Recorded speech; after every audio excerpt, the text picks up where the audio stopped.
Capítulo 17. Os seus caminhos não são os nossos. Os meus pensamentos não são os pensamentos de vocês. Isaías 55:8. A mensagem desse livro é que somos inclinados a projetar nossas expectativas naturais sobre quem Deus é, sobre Ele, ao invés de lutar para deixar a Bíblia nos surpreender com o que o próprio Deus diz.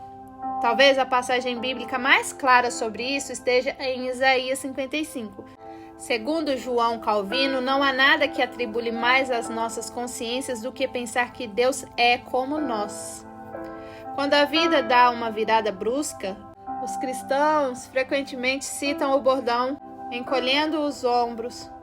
Os seus caminhos não são os nossos, referindo-se ao mistério da providência divina em que ele orquestra os eventos de modo a nos surpreender. A profundeza misteriosa da providência divina não deixa de ser uma verdade bíblica preciosa. Porém, essa citação de "os seus caminhos não são os nossos" remete a Isaías 55. E no seu contexto original quer dizer algo bem diferente. Não é uma afirmação de surpresa diante da misteriosa providência de Deus, mas da surpresa do coração compassivo de Deus. A passagem completa diz o seguinte: busquem o Senhor enquanto é possível achá-lo. Clamem por ele enquanto está perto. Que o ímpio abandone o seu caminho e o homem mau os seus pensamentos. Volte-se ele para o Senhor, que terá misericórdia dele. Volte-se para o nosso Deus, pois ele dá de bom grado o seu perdão. Pois os meus pensamentos não são os pensamentos de vocês, nem os seus caminhos são os meus caminhos, declara o Senhor.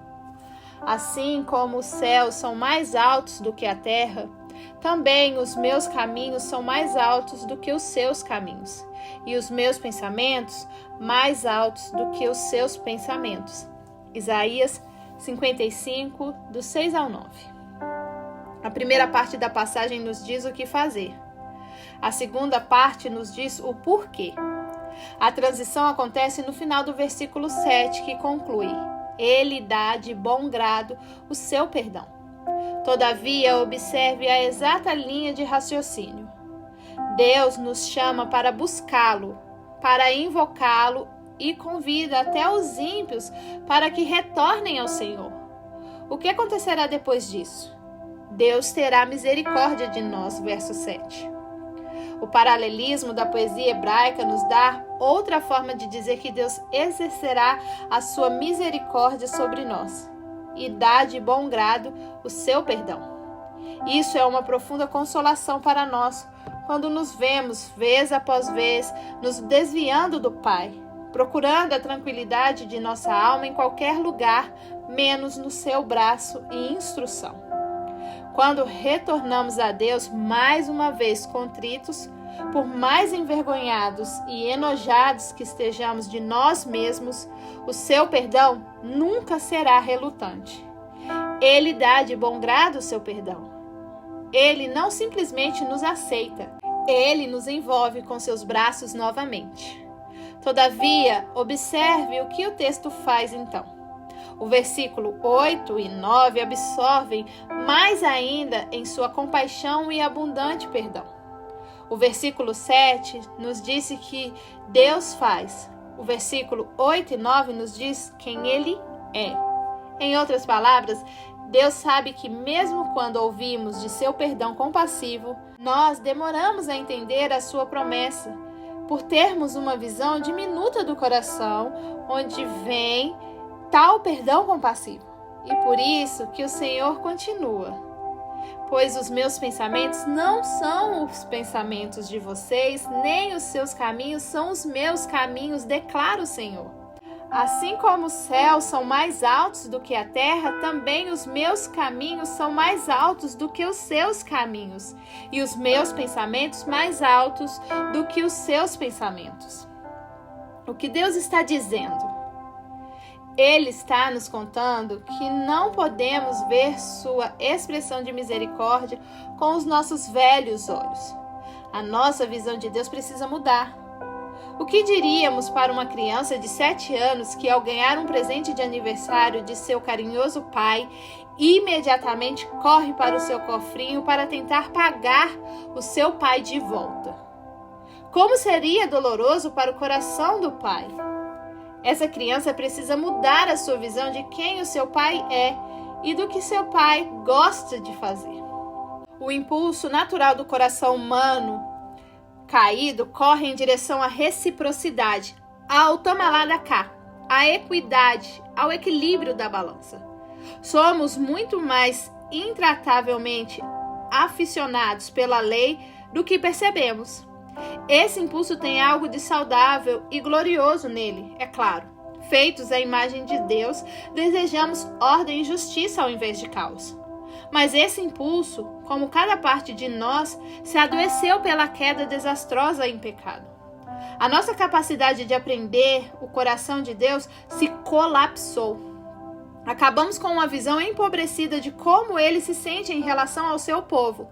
Visão empobrecida esta, novamente, por causa do pecado, pensa que é uma visão tamanho real e precisa de quem ele é. Como um neto que, ao ver uma nota de $100 amassadas, conclui que seu avô deve ser bem rico, ignorando os bilhões de investimentos das quais aquele presente é só um minúsculo reflexo. Então Deus nos diz claramente quão minúsculas são nossa visão natural de seu coração. Os seus pensamentos não são os nossos pensamentos. Os seus caminhos não são os nossos. E não é como se estivéssemos alguns degraus abaixo. Não. Assim como os céus são mais altos que a terra, uma figura de linguagem hebraica que expressa a infinitude espacial, também os meus caminhos são mais altos do que os seus caminhos e os meus pensamentos mais altos que os seus pensamentos. E no versículo 8, Deus diz que seus caminhos e os nossos caminhos são diferentes. No versículo seguinte, ele especifica e diz que seus pensamentos são mais altos. É como se Deus estivesse dizendo no versículo 8 que há uma grande diferença entre como ele pensa e nós pensamos. Enquanto no versículo 9 ele diz exatamente qual é a diferença, a saber, os seus pensamentos, a palavra hebraica não significa uma impressão mental passageira, mas planos, estratagemas, intenções e propósitos. São mais altos, grandiosos, envoltos em uma compaixão para a qual pecadores caídos como nós não têm uma categoria natural. Há só mais um lugar na Bíblia em que temos a mesma frase, assim como os céus são mais altos do que a terra. No Salmo 103. Davi ora, pois seu amor para com os que o temem é grande, tanto quanto o céu se eleva acima da terra. Salmo 103, verso 11. As duas passagens, Salmo 103, 11 e Isaías 55, 9, se esclarecem mutuamente. Os caminhos e pensamentos de Deus não são os nossos caminhos e pensamentos, na medida em que os dele são pensamentos de amor e caminhos de misericórdia, que ultrapassam os nossos horizontes mentais. Calvino, o teólogo mais conhecido por seu ensino sobre a divina providência, percebeu que Isaías 55 não trata tanto assim sobre providência.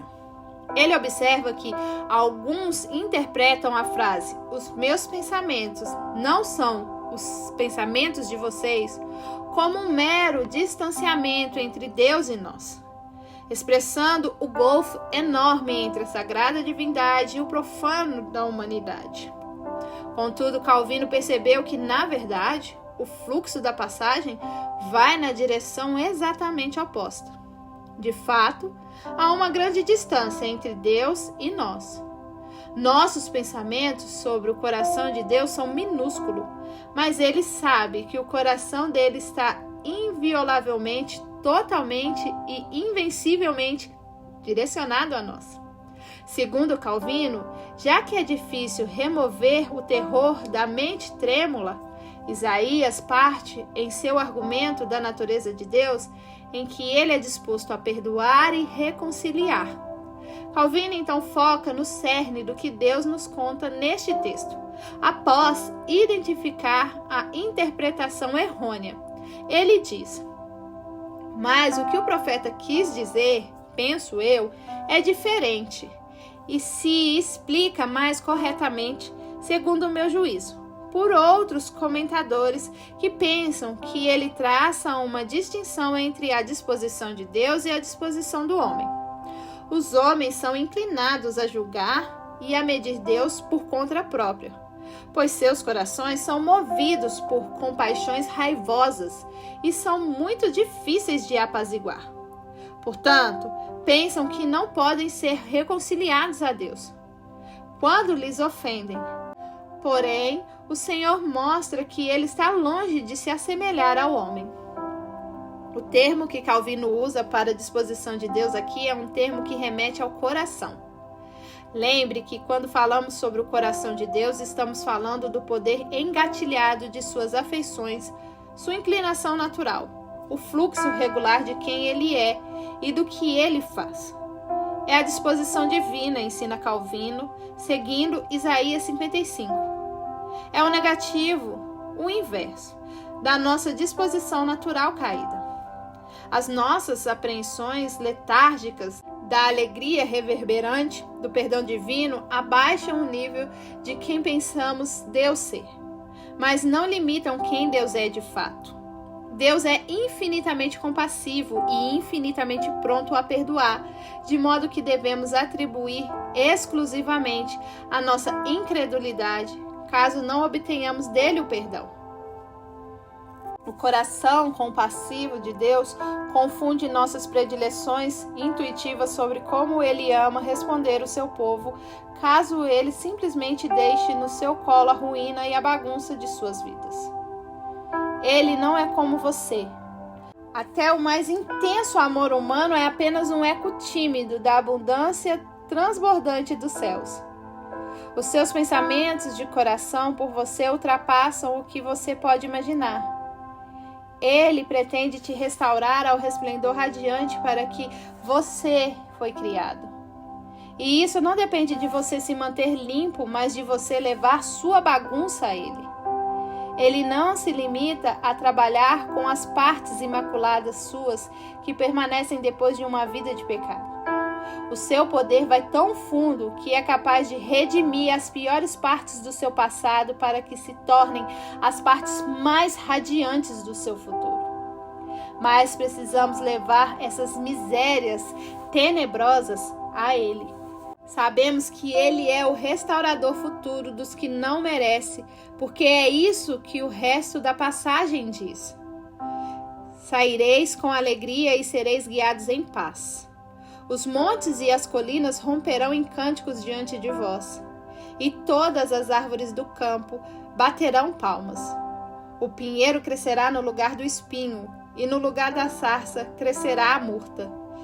Isso exaltará o nome do Senhor, e será um grande sinal eterno que nunca deixará de existir. Isaías 55, do 12 ao 13. Os pensamentos de Deus são tão mais altos que os nossos que ele não só perdoa abundantemente o penitente, ele se determinou a levar o seu povo a um futuro glorioso que nós dificilmente ousamos esperar por ele. A poesia dessa passagem continua de forma bela, que o coração de Deus pelo seu povo aumenta o seu tom à medida que passam as gerações, preparando para explodir na história humana no fim de todas as coisas. A nossa humanidade alegremente restaurada emergirá com tanta energia nuclear espiritual que a própria criação entrará em erupção, rasgando hinos de celebração. Essa é a festa pela qual a ordem criada espera ansiosamente. Romanos 8,19. Pois a sua glória está vinculada e depende da nossa glória. Romanos 8,21. O universo será filtrado e restaurado ao brilho resplandecente e à dignidade quando os filhos e as filhas de Deus pisarem em seu futuro seguro e imerecido. como podemos ter tanta certeza? Porque, embora seus caminhos sejam mais altos que os nossos, a forma que seus pensamentos são mais altos é porque não percebemos quão baixo ele se compraz em vir. Como lemos alguns capítulos depois em Isaías, porque assim diz o alto e sublime, que habita na eternidade, cujo nome é santo. Habito no lugar alto e santo, e também com o contrito e humilde de espírito, para vivificar o espírito dos humildes e o coração dos contritos. Isaías 57:15. Pelo que se atrai naturalmente o coração de Deus, o indivisivelmente exaltado, segundo Isaías 57:15. Pelo humilde. Quando Jesus apareceu 700 anos depois de Isaías profetizar e revelou o fundo do seu coração como manso e humilde, ele estava provando de uma vez por todas que a mansidão, humildade é justamente onde Deus ama habitar. É isso que ele faz. É isso que ele é. Os seus caminhos não são os nossos.